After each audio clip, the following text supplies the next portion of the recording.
So the other day, somebody that I was sitting down with and I was helping them with their body scan, right? They brought up something totally irrelevant to their fitness goals and their fitness journey situation. So I was asking this lady, what happened over the past month with your fitness journey? She was saying, oh, I haven't been consistent. I've been missing days. The results about the election really took me out of the mood. And in my head, I'm just thinking, what does the election have to do with you losing weight? The election is something you literally cannot control. It's something that you shouldn't even focus your attention on because controlling your weight is something that you can actually control. It's something that you can take action on. It's your body. And this situation made me think about how so many people operate out of their feelings and out of their emotions as an excuse to not do the things that they have made a commitment to.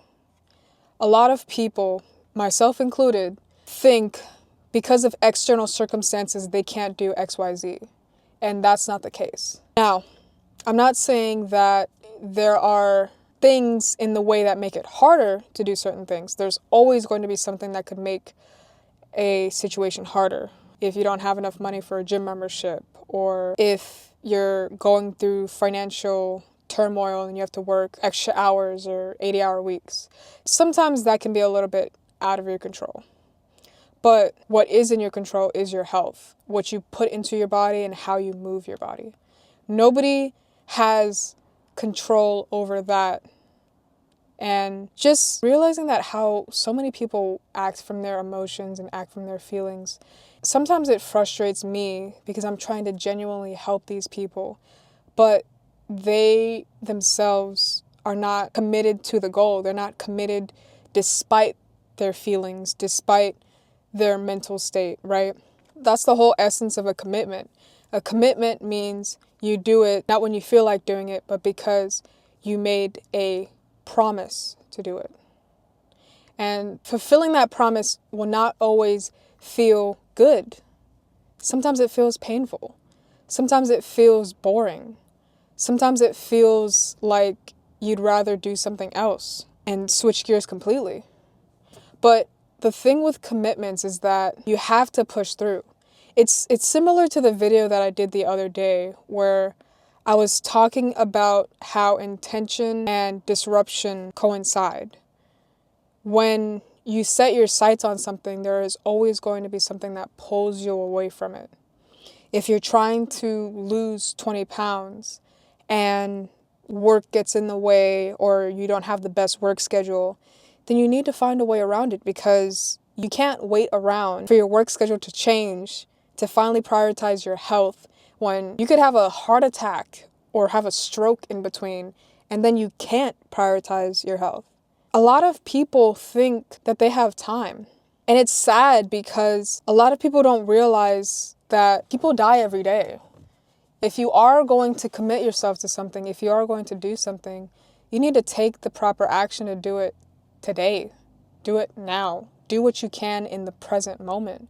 Because thinking that we can procrastinate and wait until the next day, the next week, the next month to start something is arrogance. It's thinking that God is giving us another chance to do the thing that He commanded us to do right now in this present moment. God wants us to have a clean temple. And if we keep filling it with junk food, if we keep sitting on the couch all day, that creates a lot of disalignment.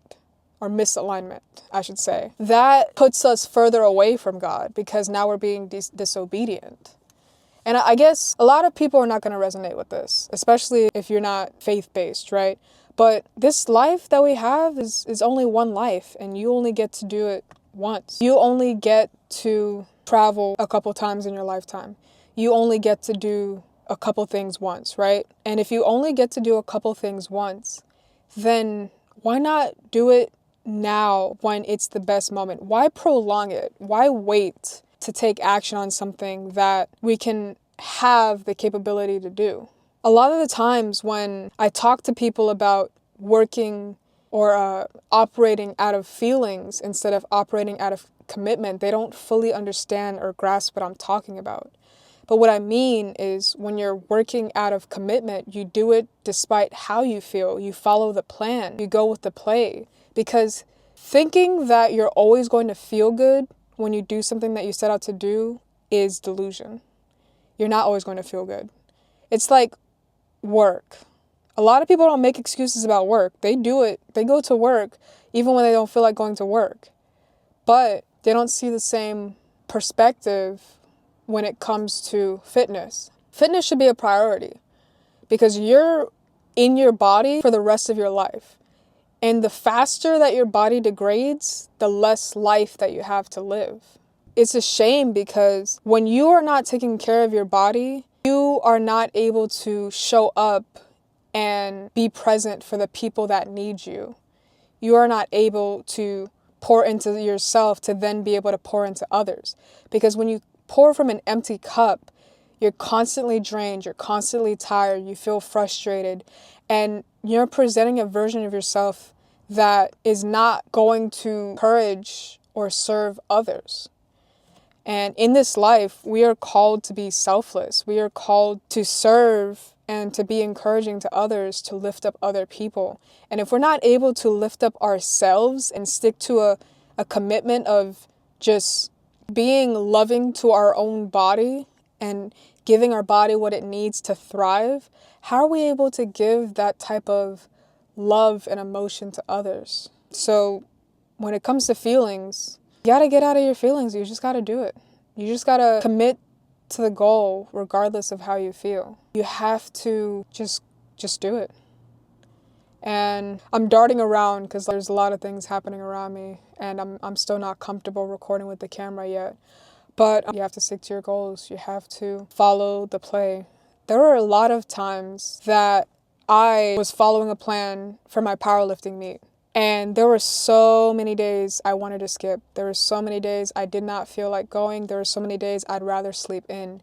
But I followed the plan. And not only did I broke 4 records, which was my original goal, my coach encouraged me and pushed me to break 7. And I was supposed to go for 8, but I broke 7. And that right there is what discipline is all about. Discipline is about following the play and disregarding your emotions. You only react to your emotions when it is in relation to accomplishing your goal.